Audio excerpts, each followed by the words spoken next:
তো জানাই আমাদের নতুন আয়োজন পডকাস্ট উইথ তাসনুভা, এবং আমাদের আজকে এপিসোড 2। আমাদের সাথে রয়েছেন বরাবরের মতোই দুজন অতিথি, এবং আপনাদের সাথে আমি আছি হোস্ট হিসেবে তাসনুফান্নান শিশির। আমার পরিচয় নতুন করে দেওয়ার কিছুই নেই, তো আজকে আমি পরিচয় করে দিতে চাই আমার সাথে যে গেস্ট যারা রয়েছেন তাদেরকে। তো প্রথমেই হচ্ছে আমাদের সাথে রয়েছেন আম, কাজী রুকসানা রুমা। রুমাপা হচ্ছে অনেকদিন ধরে থিয়েটারের সাথে যুক্ত রয়েছেন। আমি রুমাপা সম্পর্কে যদি বলতে চাই, সেটা হচ্ছে যে রুমাপা ছোটবেলা থেকেই থিয়েটারের সাথে যুক্ত ছিলেন, এবং উনি জন্ম পিরোজপুরে, এবং পিরোজপুরেই নাট্যচক্র থিয়েটার পরিবারের সাথে দীর্ঘ 5 বছর যুক্ত ছিলেন। তিনি ঢাকা বিশ্ববিদ্যালয় নাট্যকলা বিভাগ থেকে এমএ শেষ করেন, এবং সুবচন নাট্য সংসদের সাথে যুক্ত হন, এবং টুয়েলথ নাইট নাটকে অভিনয় করেন। দীর্ঘ বিরতির পর 2010 সালে বটতলা থিয়েটার দলের সাথে পুনরায় যুক্ত হন, এবং নিয়মিত সদস্য হিসেবে কাজ করেন বিভিন্ন মঞ্চ নাটকে। বটতলার যত প্রথিতযশা নন্দিত নাটক রয়েছে, খনা, কাচের কর্নেল, ট্রায়াল অফ মাল্লাম, ইলিয়ার, বন্যথেরিয়াম, সবগুলি নাটকে আমাদের রুমাপা পারফরমেন্স করছেন। কেমন আছো রুমাপা? এই তো ভালো। তুমি কেমন আছো?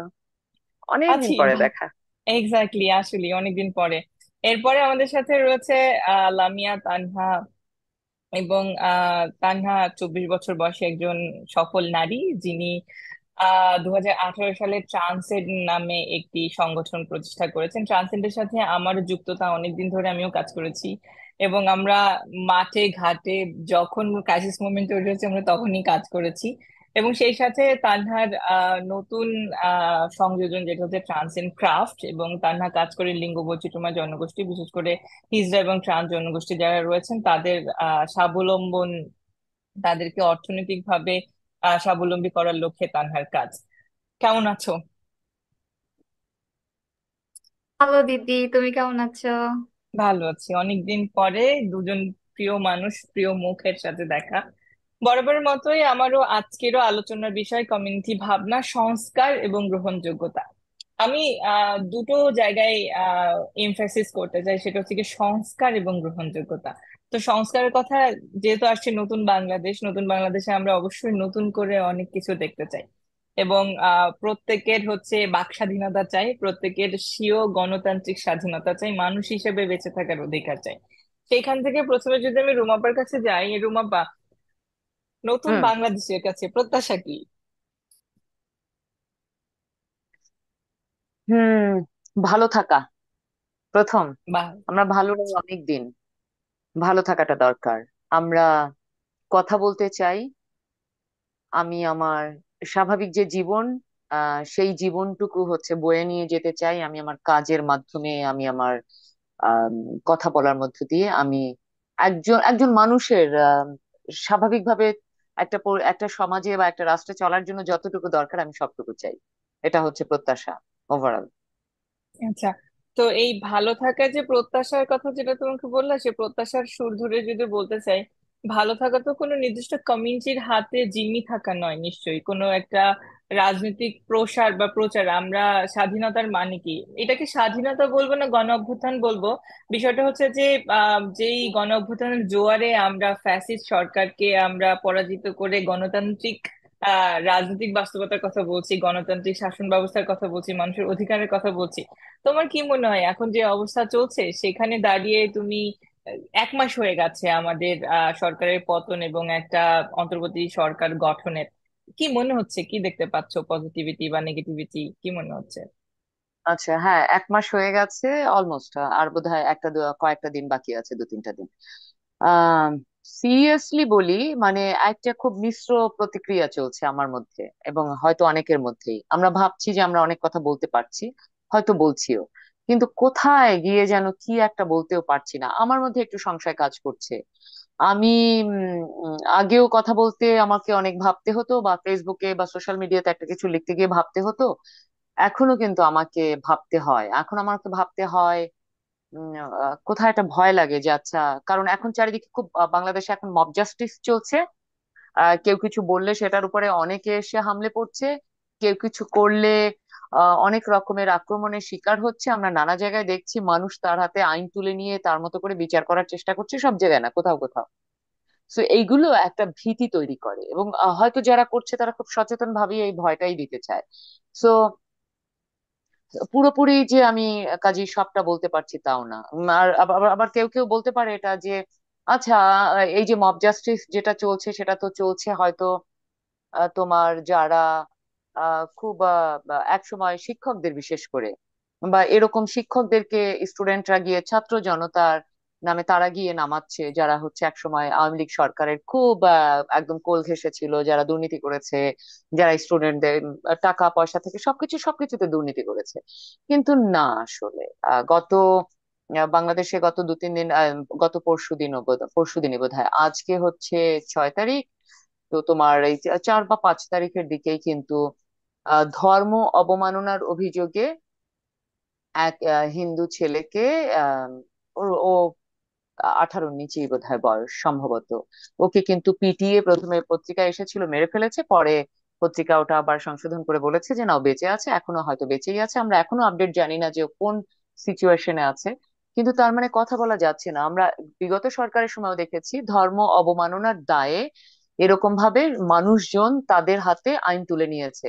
তারা শিক্ষককে গলায় জুতার মালা পরিয়েছে, শিক্ষককে বের করে দিয়েছে, শিক্ষককে ধরেও নিয়ে গেছে, আইন পরে গিয়ে আইনে সোপর্দ করেছে। কিন্তু এখন আমরা যে দেখলাম যে পিটিয়ে রক্তাক্ত করেছে, সেই ভিডিও ভাইরাল হয়েছে বাংলাদেশে।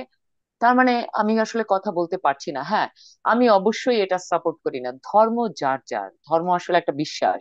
সেই বিশ্বাস নিয়ে যে যার মতো থাকবে, কেউ কাউকে কারো ধর্ম নিয়ে কটূক্তি করবে না। সে কোন ধর্মের মানুষ অন্য আর এক ধর্মকে বলবে না যে তোমার ধর্ম খারাপ, তোমার ধর্ম নিচু, আমার ধর্ম উঁচু, আমিই সেরা। সেটা যেমন বলবে না, তেমনি তো দেব দেবী বা আমাদের মুসলিম ধর্মের বা খ্রিস্টান ধর্মের বা অন্য ধর্মেরও কাউকে নিয়ে আসলে কথা বলার দরকার নেই। এটা একদম ছেড়ে দেওয়া উচিত। এটা ব্যক্তি জীবনের একটা চর্চা, কাজে ওটা একদম নীরবে নিভৃতে ধর্ম আসলে পালন করার ব্যাপার। কারণ ওটা সৃষ্টিকর্তার সাথে যোগাযোগের একটা জায়গা।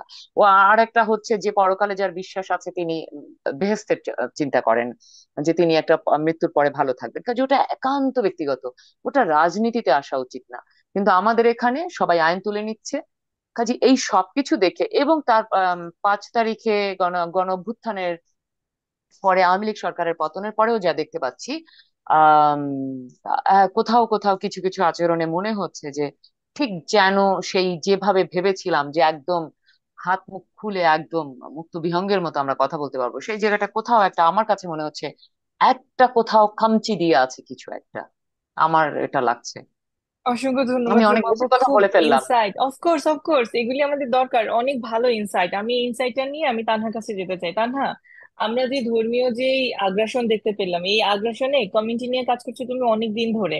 তোমার কি মনে হয় যে কমিউনিটি আসলে এই পরিস্থিতিতে, এই জায়গায় দাঁড়িয়ে আমরা কাজ করি একটা মার্জিনাল কমিউনিটি নিয়ে, রাইট? এখানে গিয়ে ট্রান্স হলে কি সমস্যা, বা ট্রান্স কি মানুষ কি ইচ্ছাকৃতভাবে হয়, বা হিজড়া কমিউনিটিতে কারা রয়েছে, কাদেরকে নিয়ে তুমি কাজ করো, যদি একটু ব্রডার লেন্থে তুমি একটু আমাদেরকে যদি বলো। হ্যাঁ, অবশ্যই দিদি, thank you so much for the question. So ধর্মের জায়গাটা থেকে যদি বলতে চাই যে লিঙ্গ লিঙ্গ পরিচয়, জেন্ডার এক্সপ্রেশন, জেন্ডার আইডেন্টিটি, এগুলো তো খুবই পার্সোনাল ব্যাপার। আবার ধর্মটাও পার্সোনাল একটা বিশ্বাসের জায়গা। সোসাইটিতে যেটা হয়, আম, এবং ধর্মীয় আগ্রাসন যেটা বলছো তুমি, এবং গত প্রায় আমি বলবো 8-9 মাস ধরে আমরা যে একটা বেশ অ্যান্টাই ট্রান্স প্রোপাগান্ডা আমি বলবো যে ছড়ানো হচ্ছে গুটি কতক মানুষের কাছে। এবং আমরা যদি খুব ক্লোজলি পর্যবেক্ষণ করি, আমরা দেখবো যে তারা কিভাবে অনেক খুবই কৌশলে ধর্মটাকে ব্যবহার করে এই একটা গ্রাসরুট, একটা প্রান্তিক জনগোষ্ঠীর এগেইনস্টে কথা বলছে। সো এটা আমরা উম, যদি শুধু যে বাংলাদেশে শুধু গত 9 মাস ধরেই হচ্ছে তা না, আমি বলবো আরো অনেক দেশেই হচ্ছে। ধর্মটাকে একটা টুল হিসেবে ব্যবহার করা হয়, এবং অনেক সময় এরকম যারা প্রান্তিক, যারা ভালনারেবল ভালনারেবল কমিউনিটিদেরকে এভাবে আঘাত করা হয়। তো বাংলাদেশে ট্রান্সজেন্ডার, জেন্ডার ডাইভার্স এবং হিজড়া কমিউনিটি, এই কমিউনিটিটাকে যেহেতু তারা অনেক বছর ধরে প্রান্তিক অবস্থায় আছে, তাদেরকে এই ধর্মটাকে টুল হিসেবে গুটি কতক আম, মানুষ এভাবে করে তাদের উপর আমি বলবো সোশ্যাল এবং specially in the digital space, social media স্পেসে অপ্রেস করার চেষ্টা করা হচ্ছে, এবং বিভিন্ন ধরনের অ্যাবিউজ, সোশ্যাল ডিজিটাল মিডিয়াতে অনলাইন হ্যারাসমেন্ট, অনলাইন বুলিং এর শিকার হচ্ছে। এবং এই অনলাইন স্পেসে যেই এই অ্যান্টাই ট্রান্সজেন্ডার মনোভাব, এটা কিন্তু ইন রিয়েল লাইফেও আমরা দেখতে পাচ্ছি। এবং যারা এটা ছড়াচ্ছে তারা কাইন্ড অফ এটা ম্যাস্ক করতে চাচ্ছে এভাবে যে ও আমরা কিন্তু হিজড়া কমিউনিটির অধিকারের পক্ষে আছি, কিন্তু আমরা হুম। ট্রান্সজেন্ডার অধিকার চাই না। এই মানুষগুলো নিজেরাই জানে না যে আসলে হিজড়া কারা, ট্রান্সজেন্ডার কারা, ইন্টারসেক্স কমিউনিটি কারা। এই কমিউনিটি যে খুবই ইন্টারসেকশন, এই ব্যাপারটাই তারা বুঝে না, তারা জানে না, বা বুঝলেও না বুঝার ভান করে কিনা আমি জানি না। আম, এবং এই কমিউনিটিকে এভাবে করে ম্যাস করছে যে না আমরা প্রান্তিক হিজড়া কমিউনিটির সাথে সাথে জন্য কথা বলছি, কিন্তু আমরা ট্রান্সের পক্ষে নাই। এখন তাদের কাছে আমার প্রশ্ন যে আপনার ধর্মেই তো বলা হয়েছে না মানুষ মানুষের ভাই, সেখানে তো ট্রান্স অট্রান্সের কোনো ব্যাপার নাই। আবার আপনি ধর্মটাকে ব্যবহারও করবেন এবং ধর্মের একটা অংশ নেবেন, এটা কিভাবে হয় আমি জানি না। তো এটাই আমার মনে হয় এই চর্চাটা হচ্ছে। আমার রুমা আপা যে কথাগুলো বললেন, যে আমাদের আসলে অনেক আশা নিয়ে আমাদের এই ইন্টারিম গভর্নমেন্টের কাছে অনেক ধরনের আশা আছে, যদিও আমরা অনেক আশা নিয়ে আছি, কিছু কিছু ক্ষেত্রে এখনো আমরা সন্দিহান। আম, এবং তুমি যে প্রশ্নটা করলে যে আসলে নতুন দেশে আমরা কি চাই নতুন সরকারের কাছে, বা নতুন আহ স- আহ, জায়গা জায়গাটা থেকে, এবং রুমা আপা যে বললেন ভালো থাকতে চাই, আমিও ওভাবেই বলতে চাই যে আমি একসাথে ভালো থাকতে চাই। যে আমরা বলছি না যে জাতি, ধর্ম, বর্ণ, লিঙ্গ নির্বিশেষে, তো আমরা সবাই মিলে আসলে ভালো থাকতে চাই এখানে। ট্রান্স হোক, হিজড়া হোক, ধর্মীয় নেতা হোক, তাদের সাথেই মিলেমিশেই থাকতে চাই এখানে। সেটাই। আমার আরেকটু জানার আছে তানহা। তো তানহার কাছে আমি, রুমাপা তোমার কাছে 1 মিনিট আসছি। যে তানহা, এই যে কথাটা তুমি যেটা বললা, যেটা হচ্ছে যে মানুষের ধর্মের যে জায়গাটা থেকে তারা একসেপ্ট করছে হিজড়া কমিউনিটির জন্য কাজ করছি, কিন্তু ট্রান্সদেরকে অ্যান্টাই ট্রান্স হিসেবে ঘোষণা করছি, বা একটা যেটাকে বলবো আমি একটা ধর্মীয় খাড়া, যে খাড়াটা দিয়ে আসলে মানে ট্রান্স একসেপ্টেন্স তৈরি করার বদলে মানুষজন কিন্তু ভয় পাচ্ছে। এবং আমার সোশ্যাল মিডিয়াতে কমেন্টস গুলি দেখলে মানে তোমরা নিশ্চয়ই বুঝতে পারবে যে কি পরিমাণ গালি খাই আমি প্রত্যেকদিন।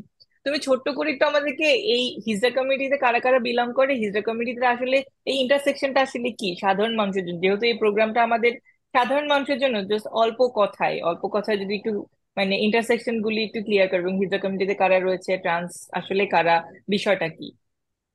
আচ্ছা, আমি খুবই ব্রিফলি বলবো। এবং আমি আমি বেসিকলি আমি যা শিখেছি বিভিন্ন হিজড়া আপাদের কাছ থেকে, কমিউনিটির মানুষদের কাছ থেকে, তাদের কাছ থেকে কিন্তু শেখা, ওই শেখা কথাগুলাই আমি এখন বলবো।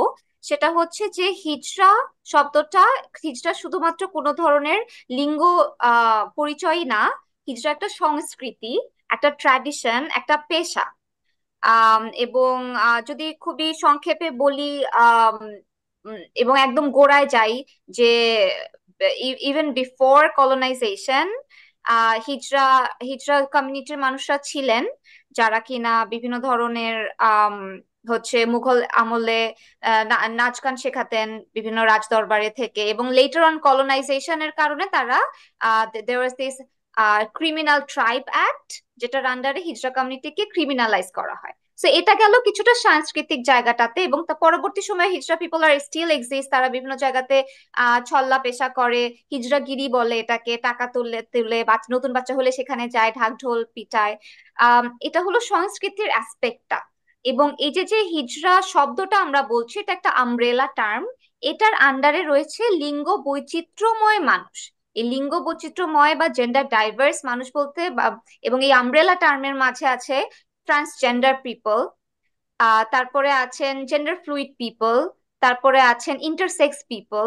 এগুলার বাংলা টার্ম গুলো যদি আমরা করি, বাংলায় যদিও আমরা অনেক বেশি ইউজ করা হয় না, বা বাংলা ডিকশনারিতে শব্দগুলোর প্রপার বাংলা নাই। ইন্টারসেক্স পিপলরা হচ্ছেন আন্তঃলিঙ্গ মানুষ, যারা কিনা অ্যাম্বিগাস জেনেটেলিয়া নিয়ে জন্মগ্রহণ করেন, যাদের হয়তো বা ক্রোমোজোম কিংবা তাদের যৌনাঙ্গ কিংবা হরমোনাল হচ্ছে ভেরিয়েশন, বাইনারি হরমোনাল ক্রোমোজোম এবং যৌনাঙ্গের ভেরিয়েশনের থেকে কিছুটা ডিফারেন্স। এটা হচ্ছে ইন্টারসেক্স পিপল। তারপরে আছেন আমাদের ট্রান্সজেন্ডার পিপল। ট্রান্সজেন্ডার পিপলদের মাঝে আছেন আবার ট্রান্সম্যান, ট্রান্স ওয়ামেন। এবং ট্রান্সজেন্ডার এর মাঝে যদি যান তাহলে আবার চলে আসে আমাদের the how gender and sex is not the same. Gender, so transgender মানুষরা তারাই যাদের জেন্ডার এবং সেক্স যখন সেম থাকে না, অ্যালাইন করে না, তখন তারা ট্রান্সম্যান কিংবা ট্রান্স ওয়ামেন কিংবা অন্য কোনো লিঙ্গ পরিচয় হিসেবে তারা আইডেন্টিফাই করেন। তো এটা খুবই সংক্ষেপে আমি বলছি। এবং এই যে যে হিজড়া জনগোষ্ঠী, তার মাঝে অনেকেই থাকতেই পারেন ট্রান্সজেন্ডার পিপল, অনেকে আছেন ইন্টারসেক্স পিপল। বাট আমি যেহেতু গ্রাসরুট লেভেলে কাজ করেছি, হিজড়া আপাদের কাছ থেকে আমি শুনেছি যে হিজড়া কমিউনিটিতে একটা বড় পোর্শনই আছেন ট্রান্সজেন্ডার ওয়েমেন। সো আপনারা যারা হচ্ছে আসলে ধর্মটাকে ব্যবহার করে বলছেন যে আমরা হিজড়া কমিউনিটির পক্ষে কিন্তু ট্রান্সদের পক্ষে না, আমি জানি না আপনারা কিভাবে আলাদা করবেন, কারণ অনেক হিজড়া আপারাই তো আসলে ট্রান্স ওয়েমেন। আর অনেক ট্রান্সজেন্ডার পিপলরা, তারা হিজড়া যারা কিনা আসলে চান না যে হিজড়াগিরি করে খেতে বা হিজড়া পেশায় যেতে চান না, তারা হিজড়া হিসেবে আইডেন্টিফাই করেন না। এটাই কি তাহলে তাদের দোষ যে তারাও ট্রান্স, আবার হিজড়া আপারাও ট্রান্স, তারা খালি হিজড়া পেশায় যেতে চাচ্ছেন না বলে তাদেরকে আপনারা এভাবে নিগৃহীত করবেন? Thank you Tanha, Tanha. আহ, আমি আমি একটু কথা বলি শিশির। হ্যাঁ রুমাপা, তোমার কাছে আসছিলাম, বলো। হ্যাঁ, হ্যাঁ, আমার কাছে মূল সমস্যাটা লাগে কি, বাংলাদেশে আমাদের এখানে আসলে খুব স্বাভাবিক, মানে একজন ট্রান্স ওম্যান বা একজন ট্রান্সম্যান এবং একজন হিজড়া কমিউনিটির একজন কেউ বা একজন ইন্টারসেক্স, আমরা তো এগুলো শুধু খুব ভাষা ভাষা জানি। আমাদের আমাদের বেড়ে ওঠাটা আমাদের ছোটবেলা থেকেই এই মানুষগুলো, যদি আমার পরিবারে একজন কেউ এরকম জন্ম না নেয়, তো আমাদের তো একে দেখি রাস্তাঘাটে সাধারণত হিজড়া পেশায় যারা আছে, আর দূর থেকে দেখি। ফলে কি হয়, এদের সেক্সুয়াল আইডেন্টিটিটা আমরা জানি না।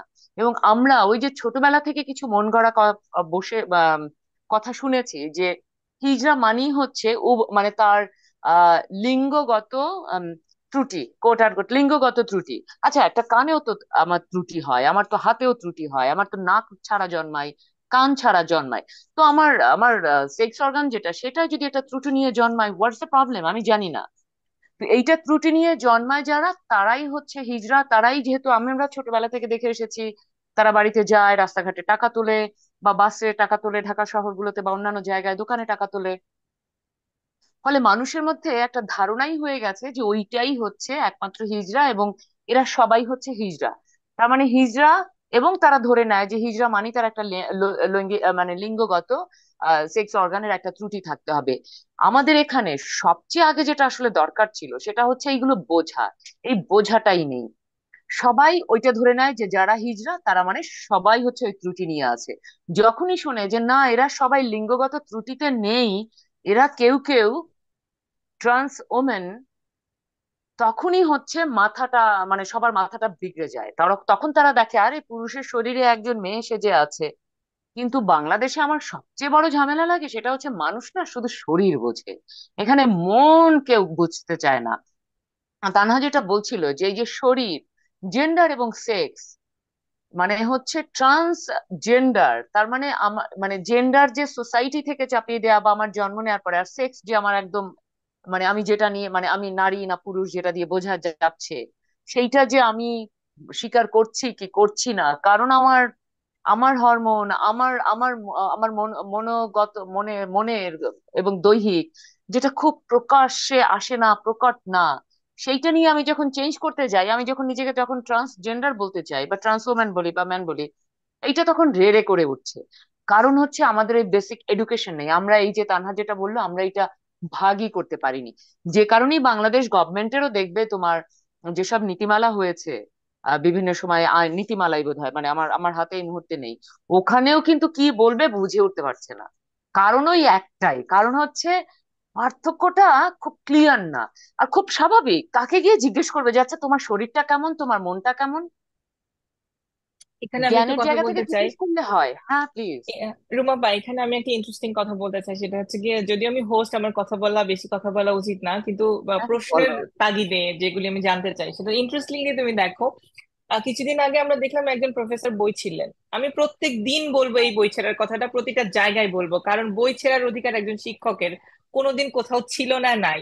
জাফর ইকবাল এত বাজে কাজ করেছেন, তারপরেও কিন্তু ওনার যে বই পড়ানো উৎসব ছিল কিন্তু সেটাকে আমরা প্রোটেস্ট করেছি, কারণ আমরা চাই না বই কখনো পুড়িয়ে দেয়া হোক। এখন এই যে তুমি মনের বিষয়টা বললা রুমাবো কিছুক্ষণ আগে, এখানে স্পষ্ট হ্যাঁ। ভাবে একজন সমন্বয়ককে আমি দেখেছি যে মনে মনে বিষয়টাকে নিয়ে সে খুব এগ্রেসিভ ওয়েতে সে হচ্ছে গিয়ে ট্রান্স কমিউনিটির বিপক্ষে কথা বলেছেন।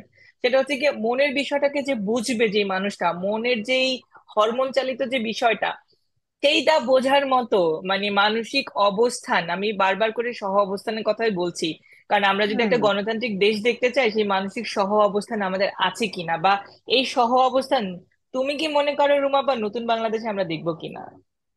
আচ্ছা শিশির, তুমি যেটা বললে যে মন, এটা আসলে কোত্থেকে আসে? আমি আমি যখন একজন ট্রান্স ওম্যান বা ম্যান বা একজন হিজড়া কমিউনিটির কাউকে দেখি, আমি তো দেখি তাকে মানুষ হিসেবে। আমি তো প্রথম যখন দেখি তখন তো তাকে মানুষ হিসেবেই দেখি, তারপরে তার মানে সে নারী না পুরুষ নাকি হচ্ছে ট্রান্স ওম্যান বা কিছু, সেটা আমার কাছে খুব একটা বিষয় হয় না। এটা আমার ব্যক্তিগত জায়গা, কিন্তু অনেকের কাছে ডেফিনেটলি হয়তো বিষয় হয়। কিন্তু মানুষকেই স্বীকার করতে, আমার পাশে যে একজন মানুষ আছে তাকে যে আমি মানুষ হিসেবেই প্রথমে স্বীকার করব, তারপরে সে আসলে লিঙ্গগত জায়গা থেকে সে কি, সেটা তো আরো পরে পরবর্তী বিবেচ্য। তো মানুষ হিসেবে তো স্বীকার করতে হবে, মানুষ হিসেবে তো মানুষের পাশে দাঁড়াতে হবে, ভালোবাসতে হবে। এখন এইসব ভালোবাসা প্রেম এসব আসে কোত্থেকে? আমাদের তো এডুকেশন সিস্টেমেই এসব নেই। মানুষের প্রতি মানুষের সহমর্মিতা, কুকুর বেড়াল হাঁস মুরগি সবকিছুর প্রতি যে সহমর্মিতা, এইগুলো তো শেখা হয় না, আমাদের এডুকেশন সিস্টেমটাতেই তো হচ্ছে ওই ওই ভালোবাসাটা নাই। তো এই নতুন সময়ে তুমি যার কথা বললে, হ্যাঁ সেটাও খুব ভাইরাল হয়েছিল যে একদম তিনি কোনোভাবেই এটা একদম মেনে নিতে চান না। তিনি ভাবেন এটা সমকামিতা, ট্রান্সজেন্ডার ইস্যুটাকে অনেকটা সমকামিতার জায়গা। আচ্ছা, তাকে তো দোষ দিয়ে কোনো লাভ নেই, এটা তো আমাদের বেসিক শিক্ষা। আমার ছোটবেলা থেকে আমার বাবা মা কি কোনোদিন আমাকে শিখিয়েছে? আমার বাবা মা কি আসলে জানে যে এই জনগোষ্ঠী, এই যে পুরো একটা কমিউনিটি, এই কমিউনিটির প্রত্যেকের শারীরিক বৈশিষ্ট্য কেমন? তোমার বাবা মাও কি তোমাকে দেখার আগে হয়তো জানতো আরেকজনের বাবা মা কি আরেকজন জানে? কারণ এই জানতেই তো আমরা লজ্জা পাই, এগুলো তো খুব ট্যাবু বানিয়ে রেখেছি যে এগুলো নিয়ে প্রশ্ন করা যাবে না, এগুলো জানা যাবে না। কাজে আমি জানি না তো আমি অল্পবিদ্যা ভয়ঙ্করী হয়ে যাই। যেহেতু আমি জানি না, তখনই আমি এটাকে সমকামিতার মধ্যে ঠেলে দিতে চাই। ওই যে মন পড়তে পারে না বাংলাদেশের মানুষ, মন পড়াটা শেখেনি। একজন একজন আমি একদম খুব বেসিক জায়গা থেকে যদি বলি, যে যারা শুনছেন এই প্রোগ্রামটা তাদেরকে, এই বাংলাদেশে যেখানে এত মব জাস্টিস হয়, বা যেখানে সারাক্ষণ মানুষ মানুষকে টিজ করে, মানুষ মানুষকে হচ্ছে খুব নোংরা ভাষায় কথা বলে, সোশ্যাল মিডিয়াতে বলে, সেই রকম একটা জায়গায় একজন ছেলে বা মেয়ে, তার কতখানি শখ হয় যদি তার প্রয়োজন না হয়, যদি সে আর না পারে, যে সে শরীরগত ভাবে আপনি দেখছেন তাকে ছেলে, সে মেয়ে হতে চাচ্ছে আমাদের কথা শোনার জন্য, আমরা তাকে ঢিল ছুঁড়ে মারবো, আমরা তাকে ক্লাসে বসতে দেব না, আমরা তাকে বাড়ি থেকে বের করে দেব, আমরা তাকে স্বাভাবিক জীবন দেব না, এবং বাধ্য হয়ে সে গিয়ে ওই হিজড়া কমিউনিটির মধ্যে ঢুকবে, সে না চাইলেও। এটা শখ করে কেউ যায়? আমরা কোনোদিন জানতে চেয়েছি তুমি কেন এসেছো এখানে? কোনোদিন না। আর একজন ছেলে বা একজন মেয়ে এইটা কোনোদিন যে ইচ্ছে করে করছে না, কারণ আমরা সারাক্ষণ মুখিয়ে আছি, কিন্তু তাকে একদম চেপে ধরবো, তাকে একদম ছিঁড়ে খেয়ে ফেলবো এই সোসাইটিতে। সেই সোসাইটিতে কে ইচ্ছে করে কাজটা করে? বাধ্য না হয়ে। এখন কোথায় বাধ্য হচ্ছে? সেইটাই তো আপনারা মনটাই স্বীকার করছেন না। আপনারা তো পরিষ্কার করে বলে দিচ্ছেন তুমি পুরুষের শরীর নিয়ে আছো, তোমার আবার মন কি, ওটা সাইকিয়াট্রিস্টের কাছে নিয়ে যাও, সাইকিয়াট্রিস্ট ঠিক করে দিতে পারবে। হরমোন বলে একটা ব্যাপার আছে। ওই যে আমাদের এডুকেশনটা নেই বলেই যখন সরকার শরীফ শরীফার গল্প দিয়ে কোন রকমে ভেবেছিল যে এই বিষয়টাকে মানুষকে শিখাবে, তখন আমরা বই রুমাপা ছিঁড়ে একটু ফেলেছি। থামাই, আমি এই সরকারের পক্ষে কথাটা বলতে আমি আসবো আবার। আমি আমার আসলে এখন জ্বালা হয়েছে কি জানো, আমি সরি। বিভিন্ন সময় বিভিন্ন দলের ট্যাগ খাচ্ছি। আমি তোমার কাছে আবারও ফিরছি, আমি একটু তানহার কাছে হ্যাঁ যেতে চাই। হ্যাঁ। তার না, তার আগে এই মুহূর্তে যে দর্শক আমাদের প্রোগ্রাম দেখছেন, আপনারা যদি আমাদের সাথে যুক্ত হতে চান আপনারা আমাদেরকে ইনবক্স করতে পারেন, আপনাদের আগ্রহের জায়গা আমাদেরকে বলতে পারেন, আমরা আপনাদেরকে রিচ আউট করবো, এবং আপনারা চাইলেও যুক্ত হতে পারেন আমাদের প্রোগ্রামে। তার না, সেটা হচ্ছে যে রুবাপা খুব সুন্দর একটা কথা বলেছে, সেটা হচ্ছে যে মানুষজন না খুব সহজেই ট্রান্সকে না সমকামীদের সাথে গুলিয়ে ফেলছে। তো আমাকে একটু এই জায়গাটা, যেহেতু তুমি কাজ করছো, অনেক দিন ধরে কাজ করছো, ট্রান্স আর সমকামিতা বিষয়টা কি এক? এটা যে আমাকে একটু আসলে বলো। এক না, মানে আমি মানে রুমা আপা যখন বলছিলাম তখন ভাবছিলাম আমি দুইটা ছোট জায়গা বলতে চাই একটু। এক হচ্ছে যে সমকামিতা বাদ দিলাম, আম, এই যে যার যার যে যে শিক্ষক যিনি বই ছেড়েছেন এবং ওনার ওনার আরেক বন্ধু আরেকজন শিক্ষক যিনিও নানা ধরনের আহ এত অবসেসড তারা ট্রান্সজেন্ডার কমিউনিটিটা নিয়ে সারাদিন তারা স্টেটাস দিতে থাকেন যে কমিউনিটি নিয়ে অ্যান্টি ট্রান্সজেন্ডার প্রপাগান্ডা ছড়াচ্ছেন যে দুইজন, এবং তাদের সাথে তাদের আরো কিছু ফ্যান ফলোয়ার।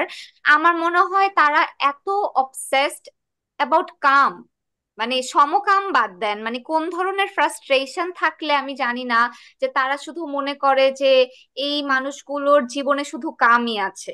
কারণ তারা হ্যাঁ, যখন তারা তারা যখন আমরা যখন সায়েন্স ব্যাকড তথ্য নিয়ে আসি, আমরা মন গড়া কথা বলি না, আমরা যখন transgender, gender, sex, gender identity, gender expression নিয়ে কথা বলি, আমরা সায়েন্স নিয়ে আসি, তখন তারা, এবং অনেক একদম backed by WHO, backed by অনেক বড় বড় নিউরো সায়েন্টিস্ট, ব্যাকড বাই অনেক বড় বড় সোশ্যাল সায়েন্টিস্ট, তাদের কথাগুলো আমরা যখন নিয়ে আসি, তাদের আর্টিকেল গুলো, আমাদের কথা না তাদের কথা কোট যখন করে নিয়ে আসি, তারা আমাদেরকে থামায় দেয় এটা বলে যে একজন ট্রান্স ওয়ামেনের তো হচ্ছে যৌনাঙ্গ তো হচ্ছে পুরুষ যৌনাঙ্গ, তাহলে সে যখন বিয়ে করছে একটা ছেলেকে তাহলে তারা কি করছে, মানে চিন্তা করেন তার মাথার মধ্যে, এটাই তার মাথার মধ্যে শুধু যে দুইটা মানুষ যে কাম ছাড়া অন্য কিছু হতে পারে তাদের জীবনে, মা বারবার রুমা আপা যেটা বলছেন, মন, মনন, সত্তা, এই জিনিসগুলো তাদের মাথায় কেন নাই আমি জানি না, তাদের মাথায় কি এগুলাই ঘোরে? তারা কোন ধরনের ফ্রাস্ট্রেশনে থাকে আমি জানি না, যে এই জিনিসটা ছাড়া তারা অন্য কিছু ভাবতে পারে না। আর আরেকটা ব্যাপার আমি বলতে চাই, তো ওইটা আসলে আমি তাদের হাতেই ছেড়ে দিলাম। তার কারণ কি তাসনুভা দিদি, আমরা যতই তাদেরকে এই যে ধরো এই সায়েন্স ব্যাক কথাবার্তা দিয়ে বোঝাতে চাবা, তারা সেই তাদের কথাই বারবার বলবে, তাদের ওই এক বুলি, কওমে লুতের বুলি বারবার আওড়াবে। এক একটা ধর্মীয় গ্রন্থ যে কওমে লুত ছাড়া আরো অসংখ্য অনেক ধরনের কথাবার্তা আছে, ওইটা নিয়ে আর কথা বলবে না। তো যারা আসলে obsessed about their own theory, যে থিওরির কোনো আসলে আগামাথা নাই, তাদের সাথে আসলে তর্কে যে তাদেরকে বোঝানোর মতো আমার মনে হয় না আমাদের তিনজনের কারোরই সময় আছে।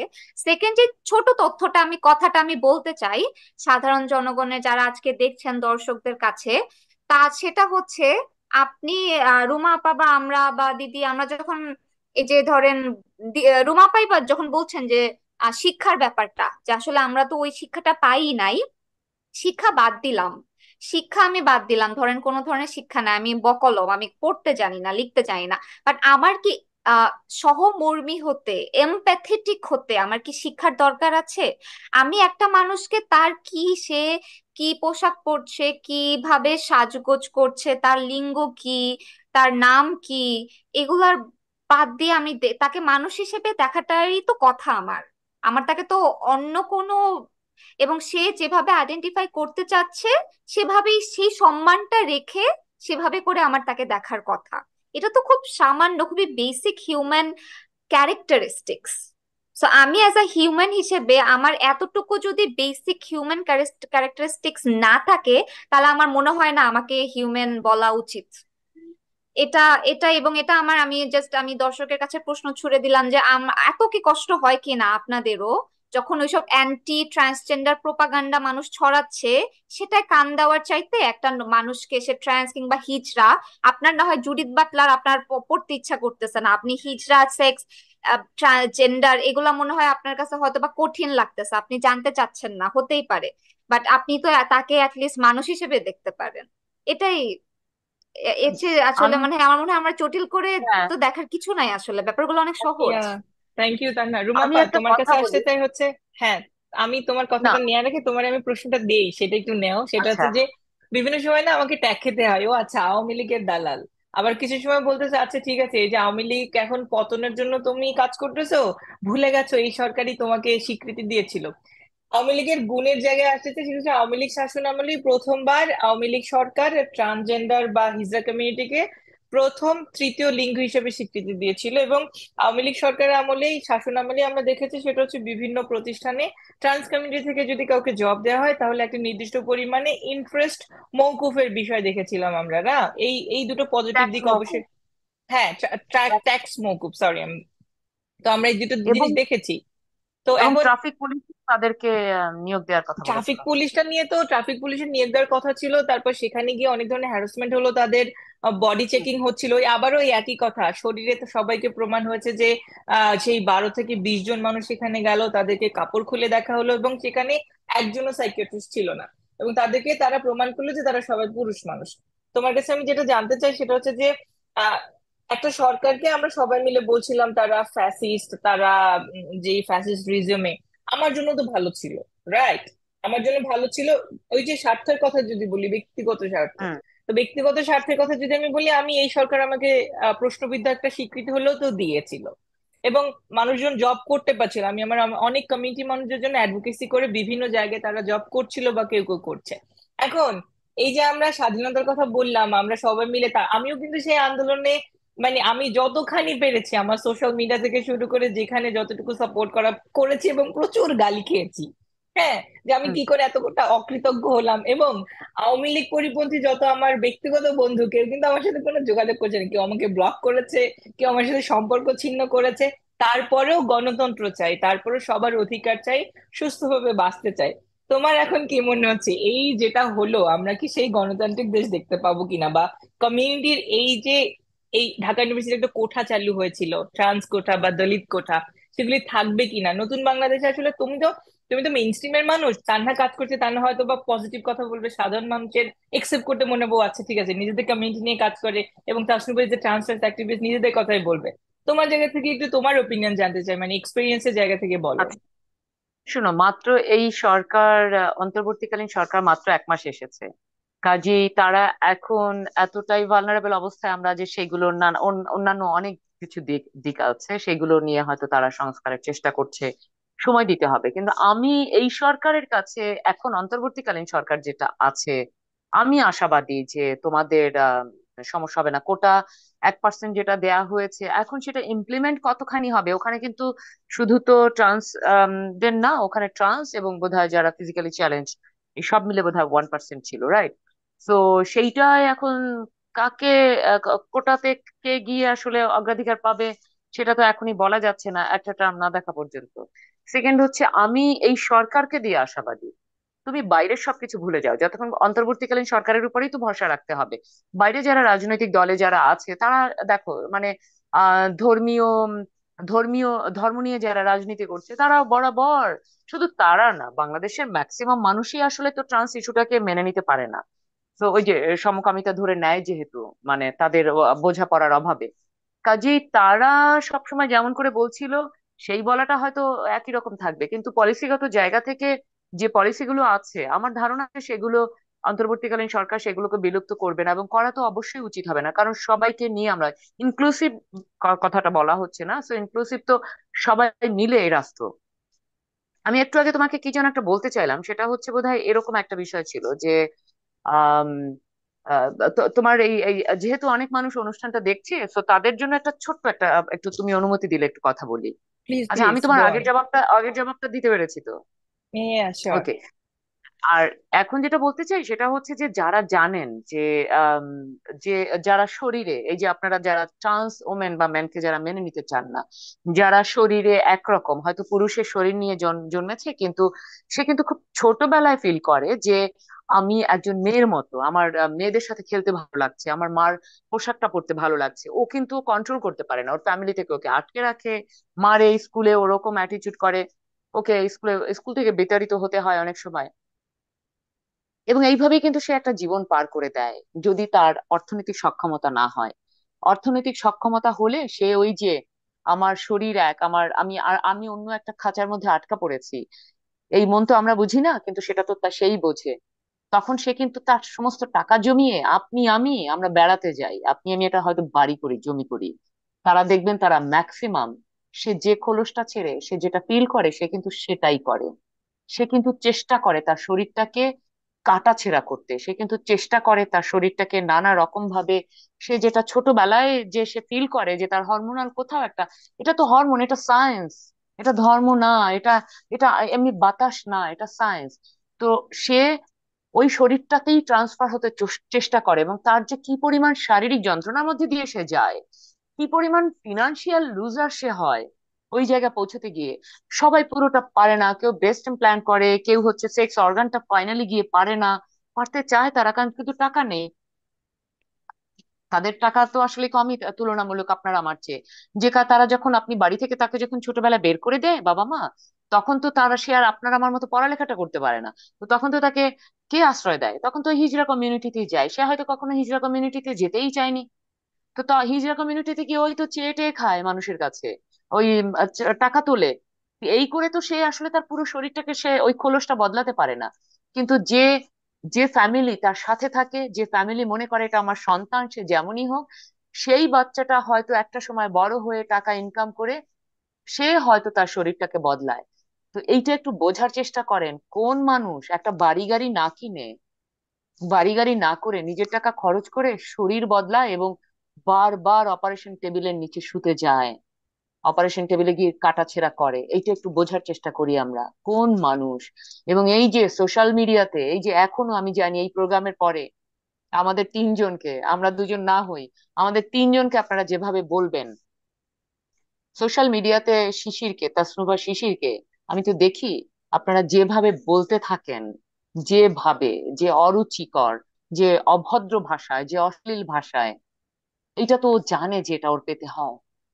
ও তো ওর, তারপরেও ও কেন ওর আইডেন্টিটিটা চায়, কারণ ও চায় আমি যেটা ফিল করছি, আমার শরীর আমাকে যেদিকে ঠেলে নিয়ে যাচ্ছে, আমার মন আমাকে যেদিকে ঠেলে নিয়ে যাচ্ছে, আমি সেটাই ক্যারি করব। কেন আমি আর একটা শরীর ক্যারি করব? এইটা আমরা বুঝবো না আসলে। যে ওখানে না দাঁড়ালে আপনি আপনি আমি আসলে কোনো দিন বুঝবো না। কিন্তু চাইতে তো পারি একটু যে আমরা একটু মানবিক হই, মানুষ হিসেবে দেখি। ওর শরীরটা নিয়ে ও থাকুক না, ও তো ও সমকামী বলছেন।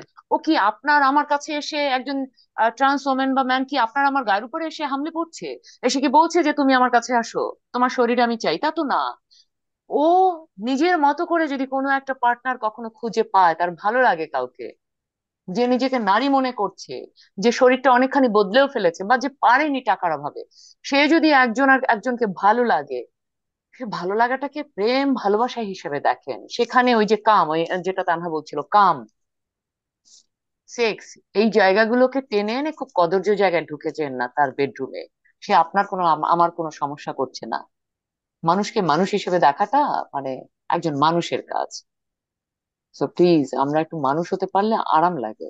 মানে আমার লজ্জা লাগে যখন দেখি যে ওদেরকে এভাবে বলা হয়, ওদের পোস্টের নিচে গিয়ে এভাবে বলা হয়, ওর পুরোনো সময়ের ছেলের ছবি এনে দেয়। হ্যাঁ, ও ছেলে ছিল, ও তো সেটা অস্বীকার করছে না, ও তো ছেলেই ছিল, এখন না মেয়ে হয়েছে। কিন্তু এই যেভাবে, যে ভাষায় আমরা অশ্লীল ভাষায় বলি, আমার খুব লজ্জা লাগে যে মানুষ এত অশ্লীল। আর মানুষই অশ্লীল, হাঁস মুরগি গরু ছাগল গাছপালা না। সরি, শিশির, ইটস ওকে বলো। রুমাপা, বিষয়টা হয় কি জানো, মানে আজকে আমার এই লাইফটা দেখো, আমি থাকি আমেরিকায়, আমার দেশের সাথে প্রত্যক্ষ এখন কোনো যোগাযোগ নাই। তারপরেও গিয়ে আমার এই আলোচনাটা শুরু করার প্রধান এবং প্রথম কারণটাই হচ্ছে গিয়ে দেশে আরো অনেকগুলি তাসুভা থাকে। মানে আমার তো এখন আর কোনো কিছুতে ধরে না, মানে আমি তো পোস্ট করি যে আপনারা যে গালি দেন সেই গালি আসলে আমি পড়তে পারি না, কজ আপনাদের গালি আমাকে আসলে I don't care about it. হ্যাঁ, আমি জানি আমার জীবন যাপন কিরকম, আমার জীবনের গতি কোথায়, আমি কি কি অ্যাচিভ করতে চাই। আই এম ভেরি স্টাবন, মানে অ্যাচিভিং মাই গোল, আমি জানি। কিন্তু বিষয়টা হচ্ছে কি আরো অনেক তাসনুভ আছে যার এই পরিমাণ কনফিডেন্স নাই। তো রুমাপা, তুমি যখন বলতেছিলে না যে কারো এত শখ হয় না যে আসলে এত গালি খাবে শুনেও নিজেকে পরিবর্তন করা, সমস্ত টাকাগুলো জমিয়ে অপারেশনের টেবিলের নিচে গিয়ে বলা, I was recalling my those হ্যাঁ, সিচুয়েশন আমি তো আমার যখন দেখেছি টাকা থাকতো তোমাকে। না। হ্যাঁ, আমি একটা ভালো কাপড় পরতে পারতাম না, আমি একটা ভালো রেস্টুরেন্ট খেতে পারতাম না, আমি একটা ভালো বাসায় থাকতে পারতাম না, কজ আমাকে ওই নির্দিষ্ট পরিমাণ টাকা সেভ করতে হতো for my life, for doing that. Okay, yeah, thank you. Hmm. আমি জানি না অডিয়েন্সকে আমি উহুরে আহারে চাই না, অডিয়েন্সদের কাছ থেকে আহারে উহুরে এই সমস্ত দিয়ে আমার কিচ্ছু হয় না, আমাদের কিচ্ছু হয় না। জাস্ট শুধুমাত্র আজকের প্রোগ্রামটা করা, এবং এই প্রোগ্রামের উদ্দেশ্যই হচ্ছে যে আপনারা একটু মাথাটা খাটান এবং আপনারা একটু যার যার ব্যক্তিগত জীবনকে ব্যক্তিগত রাখেন, এবং ধর্মীয় বিশ্বাস, একান্ত ব্যক্তিগত বিশ্বাসকে কোনো কমিউনিটি পর্যায়ে নিয়ে যাবেন না। রাষ্ট্রের উচিত বা রাষ্ট্রের দায় নয় মানুষের নিজস্ব বিশ্বাস, নিজস্ব শরীর নিয়ে কথা বলা। ফিরছি তানহা তোমার কাছে, সেটা হচ্ছে যে রুমাপা খুব সুন্দর একটা কথা বলছে, সেটা হচ্ছে কি শিশির, মাত্র 1 মাস হলো অন্তর্বর্তী সরকার মাত্র ক্ষমতায় এসেছে। তো অন্তর্বর্তী সরকারের খুব কথা শুনতে তন্ময় হয়ে শুনি আমি, আমি যখন ওনার সিভি পড়ি আসলে বিশ্বাস করো খুব আশা নিয়ে আমি আসলে ওনাকে খুব ভালো সাপোর্ট করি। তো বিষয়টা হচ্ছে যে অন্তর্বর্তী সরকার একটা কথাই বলেছিলেন যে সরকারি কথা, যে ছাত্ররাই আমাদেরকে ক্ষমতায় এনেছেন, ছাত্ররা যতদিন চাইবেন আমরা ক্ষমতায় থাকবো। ঠিক তখনই যখন ছাত্র রাজনীতির বা ছাত্র সমন্বয়কদের কারো কারো এরকম খাড়া নিয়ে বক্তব্য যখন আমি শুনি, আমার তখন সিচুয়েশনটা কি হয়। তো সেই, এবং এই খাড়া নিয়েই আমরা কাজ করি, তুমিও কাজ করছো, তো সেই কাজ করার ক্ষেত্রে এখন তোমার অন্তরায়গুলি কি কি, বা তোমার কি মনে হচ্ছে কমিউনিটির রেসপন্স, বা কি কি কাজ করছো বর্তমানে, বর্তমান কাজের পরিধি কেমন, অন্তরায়গুলো কি কি? আচ্ছা, আমি যদি বলি যে আম, আমি শুরুতেই কিন্তু একটা শব্দ ব্যবহার করেছি, সেটা হচ্ছে যে অ্যান্টি ট্রান্স প্রোপাগান্ডা, যেটা ছড়াচ্ছে গুটি কতক পিপল। সো তারা কি করছে, প্রোপাগান্ডা মানে কিন্তু এটার সাথে ম্যানিপুলেশন আছে, এটার সাথে ফ্যাব্রিকেটেড ন্যারেটিভ আছে। আহ সো ওই তারা তাদের ওই ন্যারেটিভ, তাদের ওই, এবং ধর্মটাকে টুল হিসেবে মানুষের মন নিয়ে, তার সেই মানুষের মনটাকে হচ্ছে পরে তাদেরকে ওই ন্যারেটিভে ঘুরায় দেওয়া।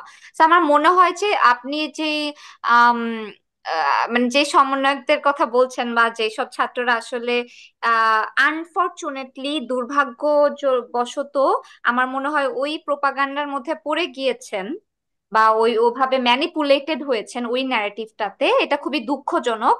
কিন্তু আমার অনেক আশা আছে এই মানুষগুলোর কাছে, যারা সমন্বয়ক, যারা ফ্রন্ট লাইনে থেকে এই পুরো আন্দোলনটাকে, এবং আমরা যারা ডিরেক্টলি ইনডিরেক্টলি আন্দোলনের সাথে সক্রিয় ছিলাম, আমরা দেখেছি, আমরা এই আন্দোলনগুলো করেছি। এবং as a student of Dhaka university আমি যখন রাস্তায় নেমেছি এবং আমার সহযোদ্ধাদের দেখেছি যে আমাদের, আমরা যখন রাস্তায় ছিলাম, ডানে বামে কার লিঙ্গ কি, কে সমকামী, কে বিষমকামী, কে হচ্ছে কোন ফ্যামিলি থেকে এসছে, আমরা কিন্তু দেখি নাই। এবং ওটাই আমরা আসল, আমাদের আসল রূপ তখন ছিল। সো আমার, যার মানে এই জন্য আমার এই ছাত্র সমাজের কাছে আমার আম, মানে আহ্বান, যে আপনারা যখন রাস্তায় ছিলেন সেটা কিন্তু আপনার আসল রূপ। আপনারা কিন্তু ওই মিছিলে কিন্তু প্রচুর সমকামী মানুষ ছিল, প্রচুর হিজড়া মানুষ ছিল, প্রচুর অন্য ধর্মের মানুষ ছিল, অন্য গোত্রের মানুষ ছিল, অনেক আদিবাসী মানুষ ছিলেন। সো এই যে এই আসল রূপটা থেকে আপনারা ওই প্রোপাগান্ডায় পরিচালিত হয়েন না। যা হয়ে গিয়েছে, বা যারা হয়তো বা পিছনে বিভিন্ন ধরনের এইসব প্রোপাগান্ডার মাঝে পড়ে গিয়েছিলেন, বা আপনারা কমিউনিটির কে আঘাত এনে, ট্রান্সজেন্ডার কমিউনিটি বা লিঙ্গ বৈচিত্র্যময় কমিউনিটিকে আঘাত এনে নানা ধরনের কথা বলেছেন, বাট এখন মানুষের দৃষ্টিতে দেখেন। এবং ওই যে যে আশা, আমাদেরকে নিয়েই তো আশা, ছাত্র সমাজ নিয়েই তো আশা।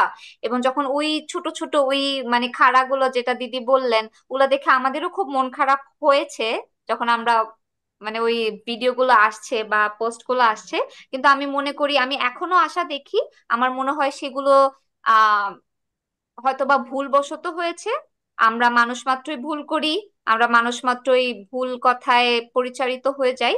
কিন্তু আমার মনে হয় যে আমাদের ওই জায়গাটা থেকে এসে আমরা এখন একটু আরো বেশি ইনক্লুসিভ হই। হুম। আমি শিশির দর্শক একটা আপনারা কথা বলি যারা, তানহা। শিশির, হ্যালো। বলো, হ্যাঁ বলো না, তানহার সাথে বলো। আমি আমি একটু যোগ করতে চাই, সেটা হচ্ছে যে তুমি যে সমন্বয়কের কথা বলেছো, সেই সমন্বয়কের তো এটা বেশ কয়েক বছর আগের ভিডিও, রাইট? তো সবাই সেটা দেখেছে এবং হয়তো 2 জায়গায় উনি বক্তৃতা দিয়েছেন, কিন্তু মানুষ বদলায়। আমি বিশ্বাস করি যে উনিও এখন বদলেছেন। এই আন্দোলন তাকে হয়তো, এই আন্দোলন তাকে এবং তার মতো যারা ভাবছে তাদেরকে হয়তো একটা নতুন নতুন ভাবনার জায়গা তুলে দেবে, ইনক্লুসিভ কথাটা বলছে। এবং তারাও তো রাজনীতিতে আসবেন ভবিষ্যতে, হয়তো দেশ পরিচালনার সাথেও থাকবেন তারা।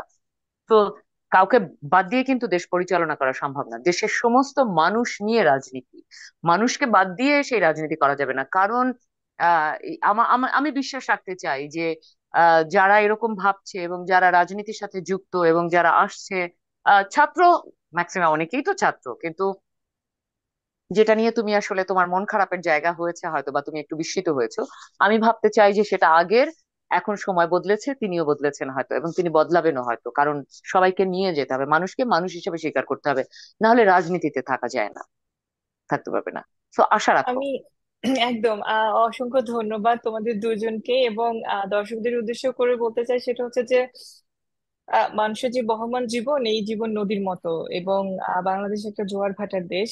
এই এই সকালে জোয়ার, সন্ধ্যায় ভাটা হয়, ঠিক সেরকম আমিও তোমাদের কণ্ঠে কণ্ঠ মিলিয়ে বলতে চাই, আমিও খুব আশাবাদী।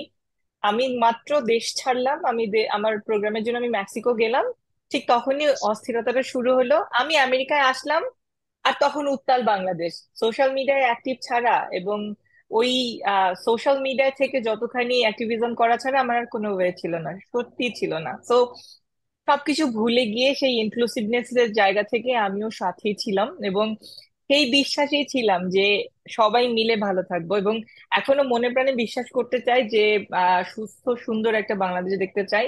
এবং সেইখানে আসলে ওই বহমান জীবনে মানে ব্যক্তিগত জীবন ব্যক্তিগত রেখে সামষ্টিক উন্নয়ন দেখতে চাই। তো তোমাদের দুজনকে অসংখ্য ধন্যবাদ। আমরা অনেক কথা বললাম, আসলে কথা বললে তো আসলে কথা ফুরাবে না, কিন্তু শেষ সময় এসে তোমাদের যদি আমাদের অডিয়েন্সদের উদ্দেশ্যে, যারা এই প্রোগ্রামটা দেখবে, অল্প কথায় ধরো 1 মিনিট বা 2 মিনিটের জন্য অডিয়েন্সের জন্য কি বলতে চাও? রুমা আপার কাছে যাব আমি, তারপরে তানহা। হ্যাঁ, আমি সারা জীবন শুধু মনে করি যে মানে যেটা আমি বিশ্বাসও করি সেটা হচ্ছে ভালোবাসার উপরে পৃথিবীতে কিছু নেই।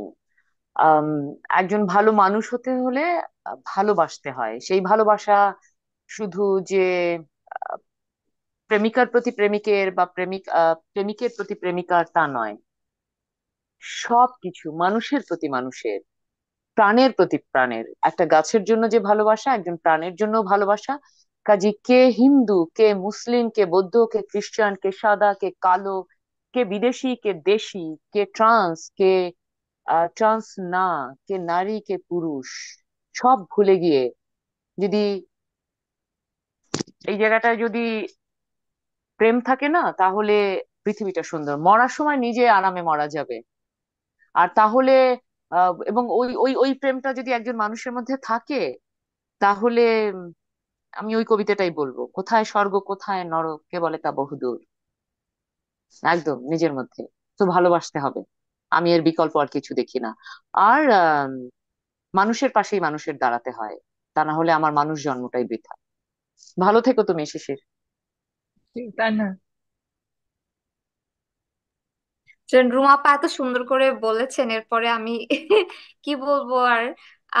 রুমা আপার সাথেই কথায় কথা মিলিয়ে বলতে চাই যে আম, আজ থেকে আমরা যখন কাজ শুরু করি, দিদি বলছিলেন যে আরো 4-5 বছর আগে আমরা যখন মাঠ পর্যায়ে কাজ করি, এবং ওই টাইমটাতে, তো আমি যদি পিছনে ফিরে দেখি যে গত 6 বছরের একটা কার্ভ যদি দেখি, যে ভালোই চলছিল বা মোটামুটি সবকিছু মিলে আমরা চেষ্টা করছিলাম চেঞ্জ করার।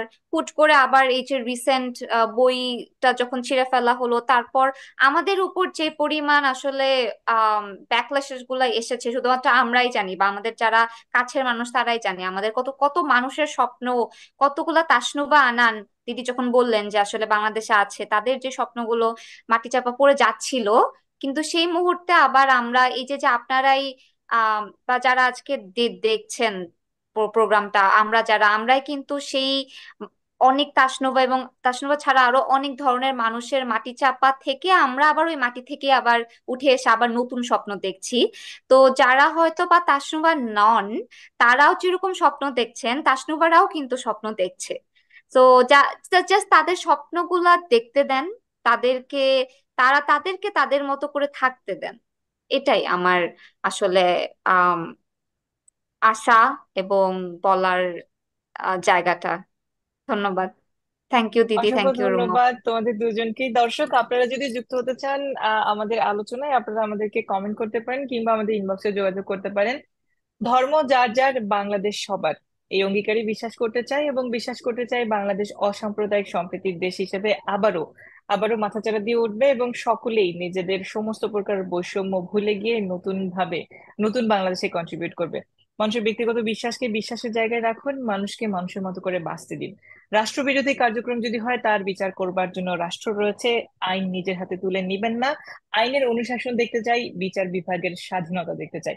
আবারও আসবো নতুন দুজন গেস্ট নিয়ে, অন্য কোনো আলোচনায়, অন্য কোনো সময়। ভালো থাকবেন, সুস্থ থাকবেন। বাই।